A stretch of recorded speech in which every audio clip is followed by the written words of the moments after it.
एक ही इंसान एक काम कर रहा है, सेम काम को दूसरा भी इंसान कर रहा है, दोनों बराबर मेहनत कर रहे हैं, एक को बेहतर परिणाम मिलते हैं, दूसरे को अच्छे परिणाम नहीं मिलते हैं। तो यहाँ पे उसका प्रारब्ध काम कर रहा है, उसकी किस्मत काम कर रही है, उसका पूर्व जन्म काम कर रहा है, क्या कर रहा है?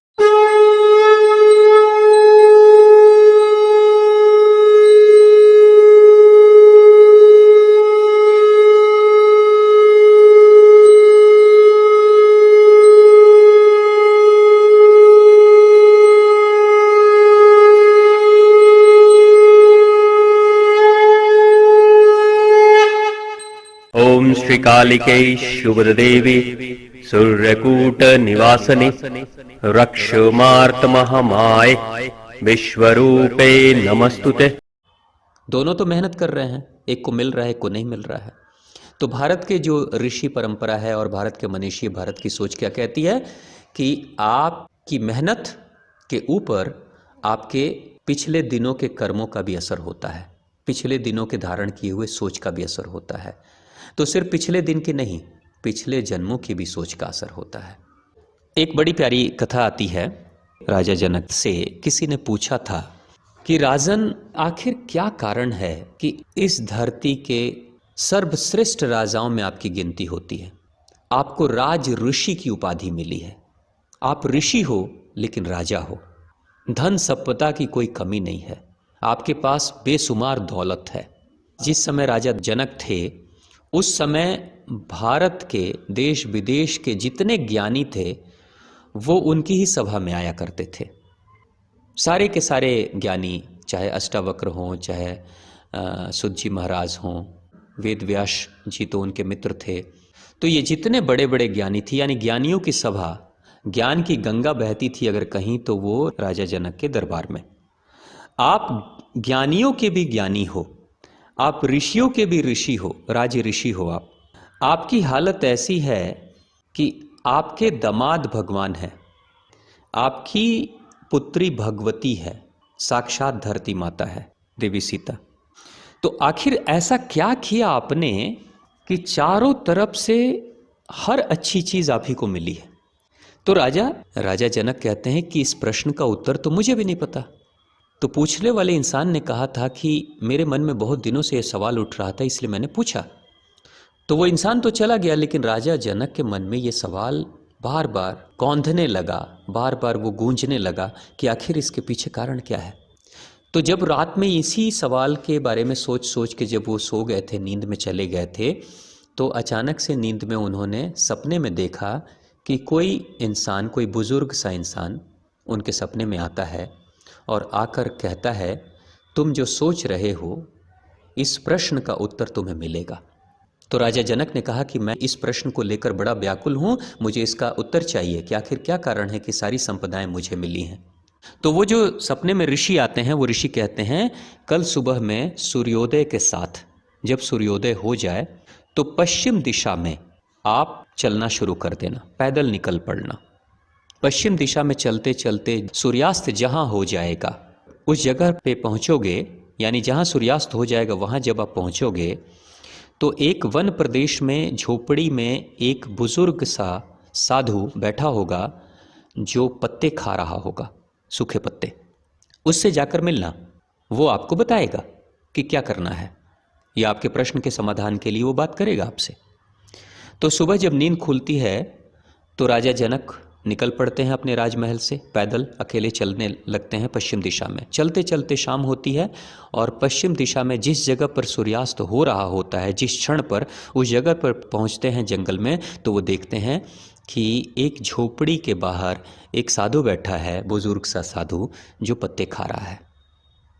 सपने के अनुसार से वही घटना उनको दिखाई देती है। उस साधु के पास जाते हैं। साधु के पास जब जाते हैं तो साधु कहता है कि मुझे पता है आप किस लिए आए हो, आओ बैठो, रात भर यहीं रुको, मेरे साथ रुको, मेरे साथ पत्ते खाओ। तो उसके साथ रहते हैं, उसके साथ पत्ते खाते हैं, उसके साथ रात में रुकते हैं।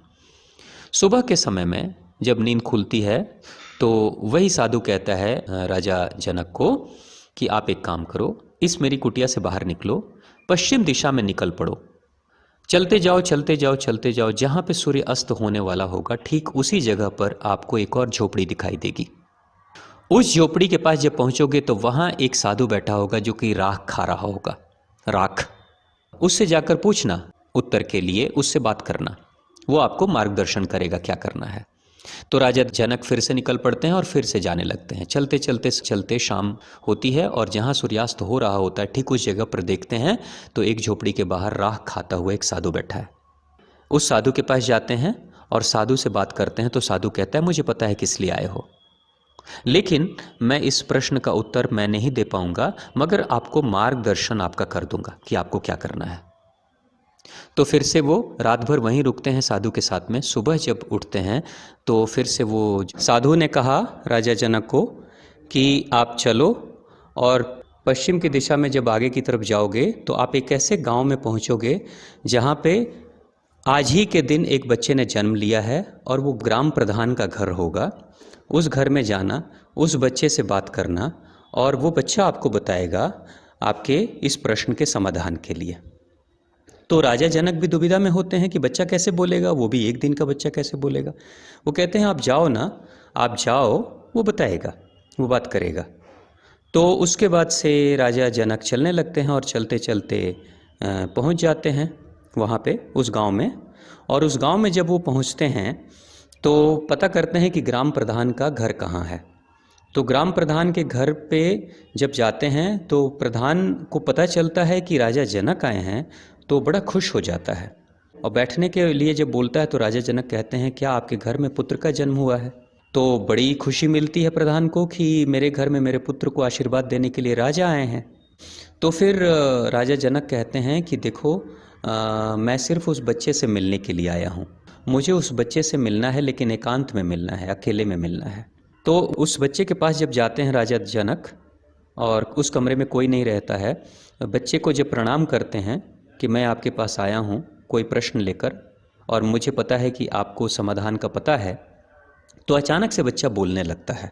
एक दिन का बच्चा वो बोलने लगता है और बच्चा कहता है मुझे पता है कि आप किस लिए आए हो और मुझे इस प्रश्न का उत्तर पता है, मैं आपको जवाब दूंगा, लेकिन आज ही का समय है, अगर आज नहीं आए होते तो शायद मैं आपको जवाब नहीं दे पाता। क्यों? क्योंकि आज शाम को, आज ही मेरी मृत्यु हो जाने वाली है। तो राजा जनक ने पूछा कि भाई बताओ आप क्या बात है मेरे प्रश्न के समाधान के लिए, आखिर कैसे मुझे सारी संपदा, धन दौलत भगवान दामाद के रूप में, पुत्री भगवती के रूप में आ गई है मेरे घर पे, सारा ज्ञान विश्व का मेरे पास है, आखिर क्या बात है। तो उसने बताया कि इसी गांव में एक समय एक विधवा स्त्री रहती थी, गरीब स्त्री।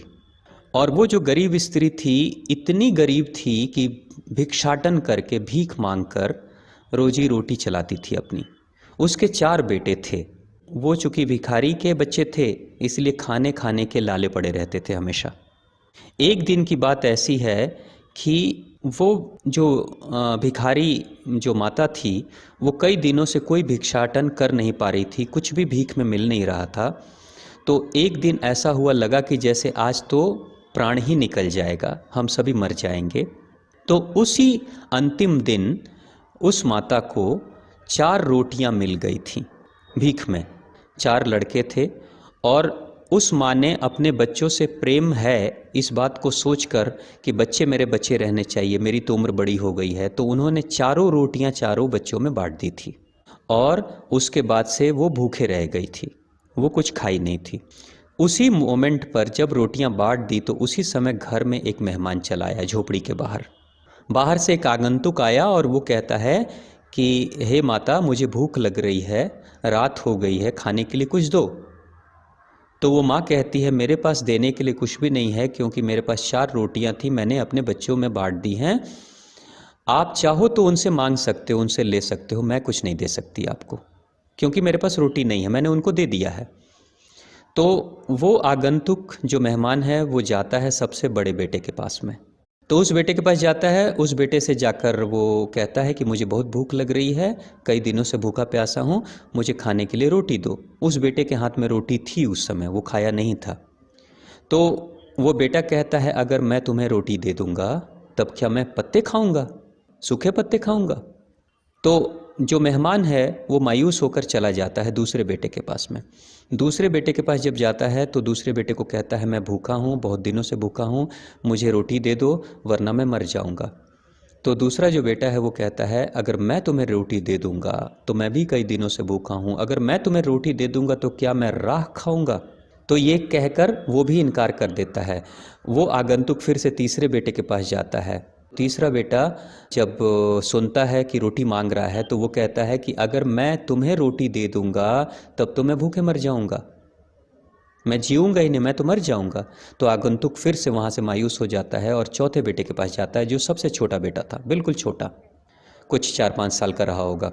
छोटे बेटे के पास जाता है, उसके हाथ में भी रोटी थी और जैसे ही आगंतुक पहुंचता है तो वो बेटा बहुत छोटा बच्चा था, वो कुछ निर्णय नहीं कर पाया, तो वो तुरंत से अपने हाथ को आगे बढ़ाता है, बिना कुछ कहे मांगने से भी पहले वो रोटी उसकी तरफ बढ़ा देता है।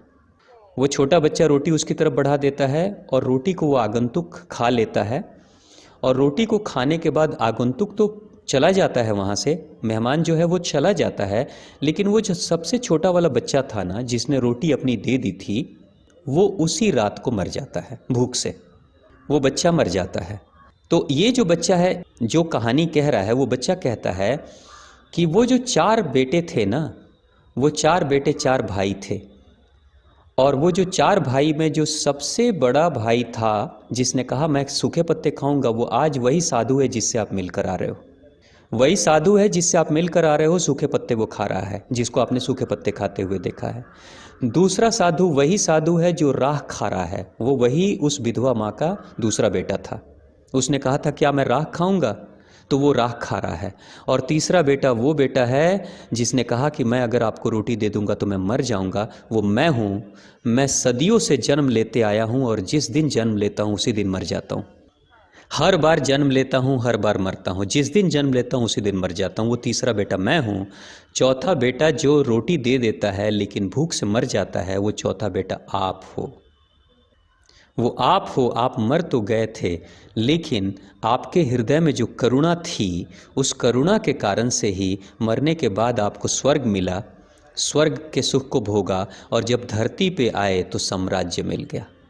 आज आपके पूर्व कर्मों का ही असर है कि दुनिया का सारा ज्ञान आपके पास है, सारे मनीषी ज्ञानी आपके पास पहुंचते हैं, दुनिया की सारी धन संपदा आपके पास में है, आपके घर के दामाद भगवान श्री राम हैं, आपके घर की बेटी भगवती सीता हैं। ये सिर्फ आपके कर्मों का ही असर है, आपकी सोच का ही असर है। आपने जो सोच को धारण किया, आपने जिस कर्म को किया, उसी का नतीजा है, आपके पूर्व कर्मों का ही परिणाम है कि अच्छे कर्म के पौधे को लगाया, बीज को लगाया तो अच्छे फल आपको मिल रहे हैं। तो यहाँ एक सोचने की बात है, प्रश्न ये उठता है कि राजा जनक वो राजा हैं जिन्होंने भगवती सीता माता के स्वयंवर में भगवान श्री राम के घर पर कोई भी आमंत्रण भी नहीं भेजा था, यानी कि राजा दशरथ को आमंत्रित करने के लिए, उनके राजकुमारों को बुलाने के लिए स्वयंवर में आमंत्रण भी नहीं गया था। ये तो ऋषि विश्वामित्र हैं जो श्री राम को और लक्ष्मण जी महाराज को दोनों को अपने साथ लेकर चले आते हैं। यानी हालत कैसी है कि राजा जनक ने कोई प्रयास नहीं किया अपने तरफ से, लेकिन राजा जनक के दरवाजे पे बिन बुलाए भगवान भी मेहमान बनकर चले आए थे, बिन बुलाए। श्री राम खुद से चल के जाते हैं राजा जनक के पास में, राजा जनक के कर्मों के कारण से। राजा जनक की पुत्री भगवती सीता नहीं है, अकाल पड़ा हुआ था। अकाल के समय में जब उन्होंने हल चलाना शुरू किया था तो उस हल के कारण से एक घड़े के टकराने से उस घड़े के अंदर एक छोटी सी बच्ची मिली थी, वही भगवती सीता हैं, वही सीता माता हैं। यानी कि पुत्री भी वरदान के रूप में मिल रही है, दामाद भी वरदान के रूप में मिल रहे हैं, लेकिन ये पूर्व जन्म के कर्म ही हैं जिसके कारण से बैठे बैठाए सौभाग्य उनके पास खुद से चलकर आ रहा है। तो यहाँ जब फिर से अंत में सवाल यही आता है कि उस इंसान ने पूछा कि आखिर आपने क्या कर्म किया जिसके कारण से इतनी सारी चीज़ें आपको मिली, तो वो कर्म पिछले जन्मों का जो क्रेडिट है वो भी तो चल रहा है ना साथ में। अब लेकिन वो जो 4 भाई थे पिछले पूर्व जन्म में, एक ने कहा कि मैं राख खाऊंगा तो वो राख खा रहा है, दूसरे ने कहा मैं पत्ते खाऊंगा तो पत्ते खा रहा है, तीसरे ने कहा कि मैं मर जाऊंगा तो वो मर रहा है, बार बार जन्म लेता है, बार बार मरता है। माँ तो एक ही थी, जो भिखारन माँ थी वो एक ही थी, लेकिन 4 बेटों ने अपनी अपनी अलग अलग किस्मत बना ली और सभी अपने अपने किस्मत की खा रहे हैं, अपने अपने पूर्व कर्म की। तो यहाँ किस्मत क्या है? पूर्व के कर्म के परिणाम को ही किस्मत कहते हैं। जो हमें नहीं पता है, अगर पूर्व का कर्म हमने किया, जैसे पिछले महीने कोई मेहनत की, तो जो मिलेगा नेक्स्ट मंथ में उसको हम सैलरी कह देंगे, लेकिन पूर्व जन्म में कोई मेहनत की है वो मिलेगा तो उसको हम किस्मत कह देंगे। यही तो फर्क है। तो जब जिस सोच को हम धारण करते हैं उस सोच के अनुसार से हमारी ज़िंदगी बनती या बिगड़ती है, तो सब कुछ करने वाले तो हम ही हैं ना। ये पूरा का पूरा ब्रह्मांड उपस्थित है हमारे लिए, जैसा हम चाहेंगे वैसा ही होना शुरू हो जाएगा। तो यहाँ एक आदमी अगर कहता है कि मैं भी मेहनत बहुत कर रहा हूँ, आप भी मेहनत बहुत कर रहे हो, आपको बेहतर परिणाम मिल रहे हैं, मुझे बेहतर परिणाम नहीं मिल रहा है, तो कारण ये है अभी मेहनत कर रहे हो ना बेहतर, पहले क्या मेहनत किया था वो भी तो कैरी फॉरवर्ड होगा ना। मान लो कि आज आपकी कोई कमाई नहीं है, आज आपने कोई कमाई नहीं की, फिर भी बैंक में आपके 5,000 रुपये पड़े हैं, लेकिन एक आदमी दूसरा भी आपका पार्टनर है, वो भी कोई कमाई नहीं करता है, उसके बैंक में 0 बैलेंस है, आपके बैंक में 5,000 का बैलेंस है। क्यों? क्योंकि कल का कैरी फॉरवर्ड आया है। आपका बैंक बैलेंस 5,000 से भरा है, उसका बैंक बैलेंस 0 है। आज की कोई कमाई उसके पास नहीं, आपके पास भी नहीं, लेकिन पुरानी कमाई आपकी जुड़ रही है ना साथ में। तो इसलिए जो लोग कहते हैं कि भाई मैं भी वही कर रहा हूँ, मुझे कुछ नहीं मिल रहा, वो भी वही कर रहा है, उसे बहुत कुछ मिल रहा है, तो इसका मतलब है कि उसने कुछ अच्छा किया होगा। तो इसको स्वीकार करिए। अगर आप इनकार करेंगे, आप नहीं मानेंगे इन बातों को, पूर्व जन्म को नहीं मानेंगे, तो फिर आप सिर्फ अपने आप को दुखी करेंगे, इससे ज़्यादा कुछ नहीं कर पाएंगे, अपने आप को डिप्रेशन में, फ्रस्ट्रेशन में डालेंगे। तो बेहतर है डिप्रेशन फ्रस्ट्रेशन में ना डालकर मेहनत करना शुरू कर दीजिए। पहले नहीं किया कोई बात नहीं, मेरा अकाउंट खाली है कोई बात नहीं, आज से मेहनत करूँगा और आज से अकाउंट को भरना शुरू कर दूँगा। हो सकता है थोड़ा भर पाऊँगा, आगे जब मिलेगा तो और ज़्यादा भर पाऊँगा। क्योंकि बुद्ध की जातक कथाएं जिन बातों की चर्चा करती है, जातक कथाओं में यही बातें की जा रही हैं कि 500 जन्म से भगवान बुद्ध की यात्रा लगातार चल रही थी, तब जाकर अंतिम 500वें जन्म में वो बुद्धत्व को हासिल होते हैं, बुद्धत्व को प्राप्त होते हैं। यानी लगातार वो, चाहे वो कोई जीव जंतु थे, जानवर थे, वृक्ष थे, जो भी थे, सब में श्रेष्ठ थे, अच्छे थे, बेहतर आध्यात्मिक उन्नति उनकी हो रही थी। और उस 500 यात्राएं करते करते करते अंत में जाकर वो बुद्धत्व को हासिल होते हैं। तो बुद्ध की जो स्थिति है वो एक जन्म की स्थिति नहीं है, कई जन्मों की यात्रा लगातार चल रही है, तब जाकर बुद्ध, सिद्धार्थ से बुद्ध पैदा होता है।